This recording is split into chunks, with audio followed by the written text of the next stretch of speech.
Vadayampady merchant association ചൂണ്ടിയിൽ നിർമ്മിച്ചിരിക്കുന്ന പുതിയ വ്യാപാര ഭവൻ കെട്ടിട സമുച്ചയം ഉദ്ഘാടനം ചെയ്തു.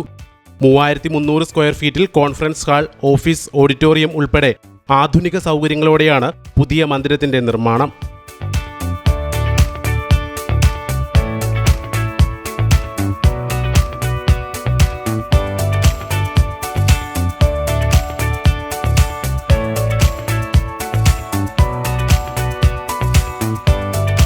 കേരള വ്യാപാരി വ്യവസായി ഏകോപന സമിതി സംസ്ഥാന പ്രസിഡന്റ് രാജു അപ്സര വ്യാപാര ഭവൻ മന്ദിരത്തിന്റെ ഉദ്ഘാടനം നിർവഹിച്ചു.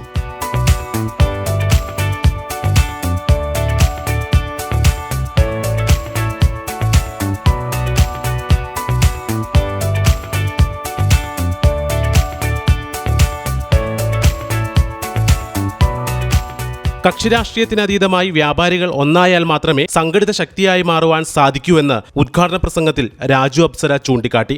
സംഘടന ശക്തിപ്പെടുത്തിയെങ്കിൽ മാത്രമേ, എല്ലാവരും സംഘടിപ്പിക്കുമെങ്കിൽ മാത്രമേ രാജ്യത്ത് മൻമോഹൻ സിംഗ് കൊണ്ടുവന്ന ഈ നയം മാറ്റാൻ പറ്റൂ. ചെറുകിട വ്യാപാരികൾ സമ്പത്ത് മുടക്കുന്ന നയം മാറ്റാൻ പറ്റൂ. എങ്കിൽ മാത്രമേ കച്ചവടം സ്ഥാപിക്കാൻ പറ്റൂ. അത് നിങ്ങളെല്ലാവരും ഒറ്റക്കെട്ടായി വ്യാപാരി വ്യവസായി ഏകോപന സമിതി അണിനിരക്കുകയും കക്ഷിരാഷ്ട്രീയത്തിന് അതീതമായി ഒരു വോട്ട് ബാങ്കായി മാറുക. അതാണ് നമ്മുടെ പ്രശ്നങ്ങൾക്ക് പരിഹാരം. ശ്രീ പി സി ജേക്കബ് പറയുന്നത് ഇന്നടത്ത് വോട്ട് ചെയ്യാൻ പറയുന്ന ഒരു സാഹചര്യം വരുമ്പോൾ നിങ്ങളെല്ലാവരും വോട്ട് ചെയ്യുന്നൊരു സാഹചര്യം ഉണ്ടാകും. നമ്മുടെ മുഴുവൻ പ്രശ്നങ്ങൾക്ക് പരിഹാരമാകും. നമ്മുടെ ഈ പ്രശ്നങ്ങൾക്ക് ഇനി അത് മാത്രമേ, നമ്മുടെ സമരങ്ങൾക്കല്ല, നമ്മുടെ ഒന്നായ കൂട്ടായ്മയാണ്, നമ്മുടെ ആയുധമാണ് വോട്ട്. അതിലേക്ക് ഇത് കടന്നുവന്ന് ഓഫീസിന്റെ ഉദ്ഘാടനം കേരള വ്യാപാരി വ്യവസായി ഏകോപന സമിതി ജില്ലാ പ്രസിഡന്റ് പി സി ജേക്കബ് നിർവഹിച്ചു. കോൺഫറൻസ് ഹാളിന്റെയും പുതിയ ഓഡിറ്റോറിയത്തിന്റെയും ഉദ്ഘാടനവും ചടങ്ങിൽ നടന്നു. തുടർന്ന് നടന്ന പൊതുസമ്മേളനത്തിൽ അസോസിയേഷൻ പ്രസിഡന്റ് ബാബു കുരുത്തോല അധ്യക്ഷത വഹിച്ചു.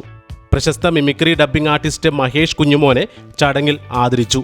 തുടർന്ന് സ്കൂൾ കുട്ടികൾക്കുള്ള യൂണിഫോം വിതരണത്തിന്റെ ഉദ്ഘാടനം കേരള വ്യാപാരി വ്യവസായി ഏകോപന സമിതി ജില്ലാ ട്രഷറർ CS അജ്മൽ നിർവഹിച്ചു.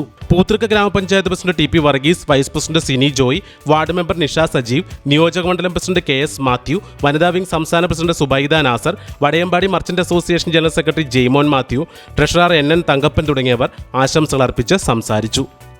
News desk, C news Kerala.